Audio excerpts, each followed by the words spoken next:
When I'm done with school, I won't be as stressed. Once I leave this job, I will be happier. When I move out, I will be more organized. It's so easy to lump our desires into the future and not deal with them right now, but the future is unreliable, and the only way we can make it a little bit more certain is if we start taking action now.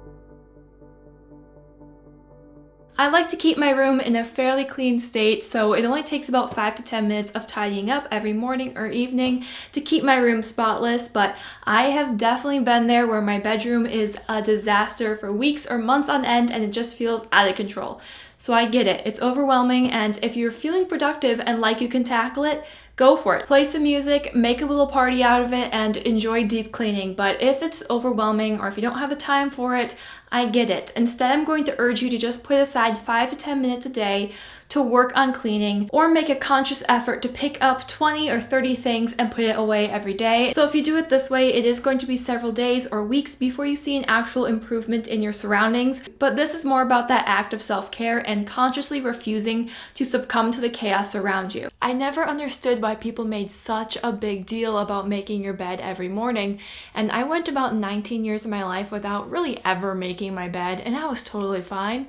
But in these past 2 weeks, I've begun making my bed every single morning, and I can't explain it, but there really is something about it that just makes your day so much smoother. So this is me telling you to make your bed, even if you're the only one that's gonna see it, even if it doesn't make sense, just do it, because there's something there. I washed this jar yesterday and it tastes a little bit like soap now.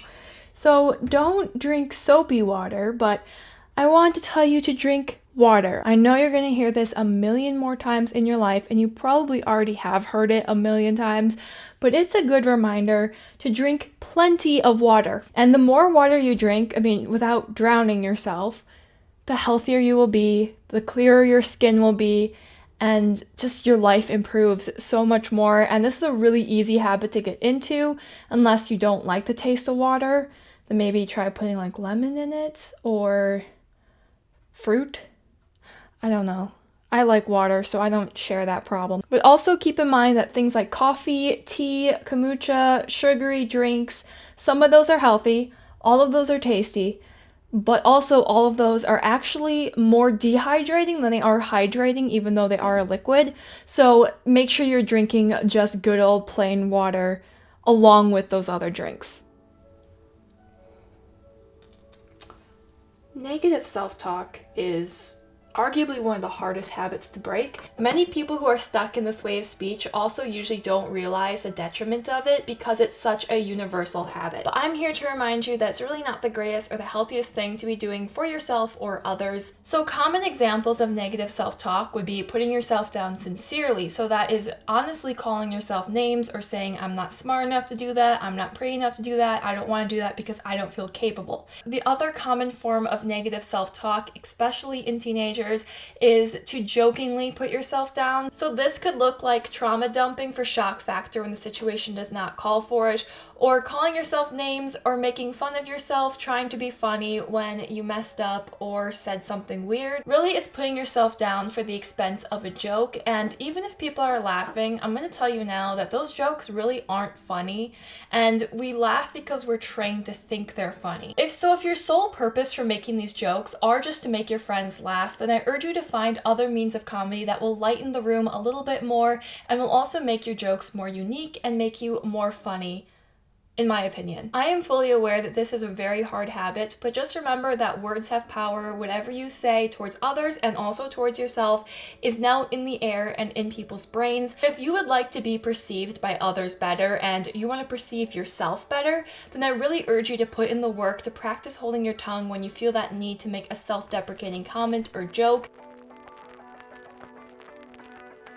While we are on the topic of the power of words, I want to talk about the power of music and of content you are consuming. Before you click off of this video, I am not telling you that you have to listen to only Christian music or only happy-go-lucky songs.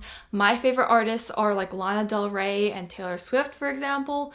Not the happiest of music, but I do think that we all have songs or YouTubers or TikTokers, whatever you consume, that really brings out the worst in us. I'm going to urge you to go through your playlists or go through your subscriptions And see if there's anyone that you're following or songs that you're listening to that you probably should remove from your playlist and your following list. I am not here to be your content police. Whatever you want to watch and listen to is totally up to you. But just remember that some of those content creators and some of those songs really don't do well for you at the end of the day. I am just giving you that quick reminder that everything you listen to and watch goes into your brain and will stay there forevermore, which is kind of scary. So, keep track of what you're listening to. Wash your sheets, pillowcase, and towels regularly. This one is so easy to forget. I have gone an embarrassingly long amount of time without washing any of these before. So now I make a point to just make sure they stay nice and clean. So I wash the towels and the sheets about every other week. And then I change my pillowcase every 4 days. That might be a bit excessive, but I just like the idea of having a super fresh, clean pillowcase. It's probably been a while since you've done any of that, and that's okay. But now's a good time to change the sheets, wash all the bedding. If you haven't washed your comforter in a long time, maybe do that as well. And just get everything all nice and fresh again. Some things are just meant to be fun, frilly, fancy, and make life feel a little bit more exciting. And you should start a habit of implementing little bits of self-care in the sense of focusing on hobbies you enjoy, even if they don't seem necessarily practical, or doing things like lighting candles or putting little bits of trinkets around your room that make you feel a bit happier. I don't want to say happiness because happiness is a fleeting emotion, but basically you are making steps towards more consistent happiness. And you're showing your brain through these small actions that you are prioritizing a happy, fulfilled life. Your brain will get the memo and will start feeding you more productive and positive thoughts. But anyways, what I really wanted to talk about was my matching pajama sets. This is what I do right now, along with getting dressed really cute every day. That really adds that extra fun, playfulness to my day.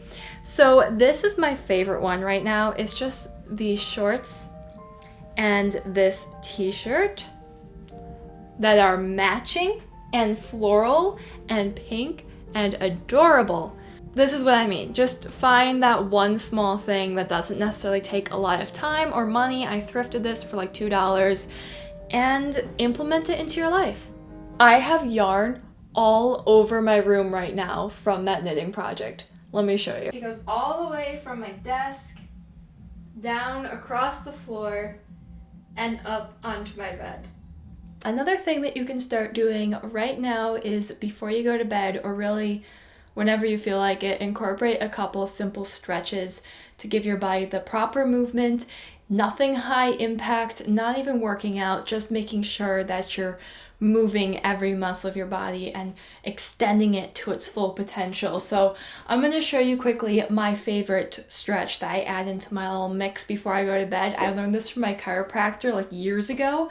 So basically you just stand normal and you roll your shoulders back so that your shoulders are sitting in the socket properly.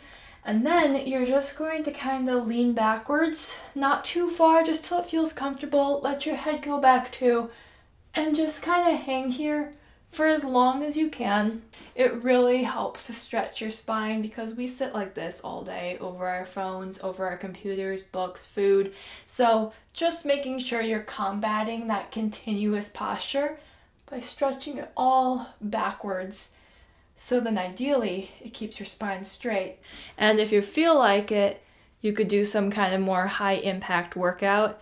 But that seemed more intimidating, so I didn't put it in this video because I'm trying to keep it very simple. Get off electronics for 30 minutes at least before bed to let your eyes rest, let your brain rest, and then when you lay down to actually go to sleep, it's so much easier to fall asleep. And when I really practice this, I find that I personally get a lot less headaches, which I'm very prone to. So put this down 30 minutes before bed and put it on the other side of the room so you can't reach it even if you wanted to. A great activity instead to help your brain wind down and really get ready for bed would be maybe some reading. I know all of us have insanely long lists of books that we want to read but never do, so now would be a good chance to read those, or do some journaling, or both. I personally do both. Laying down under comfortable blankets and scrolling is such a dangerous combination. At this point of filming, I would throw my phone across the room to make a point, but I just got a new case and a new screen protector, so I'm not going to sacrifice my phone for that. Just know that's what I wanted to do.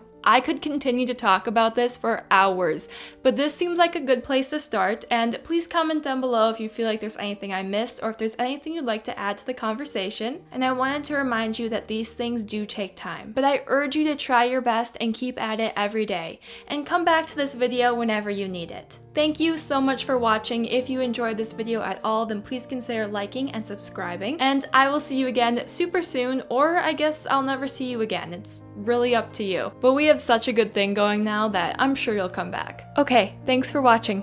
Goodbye.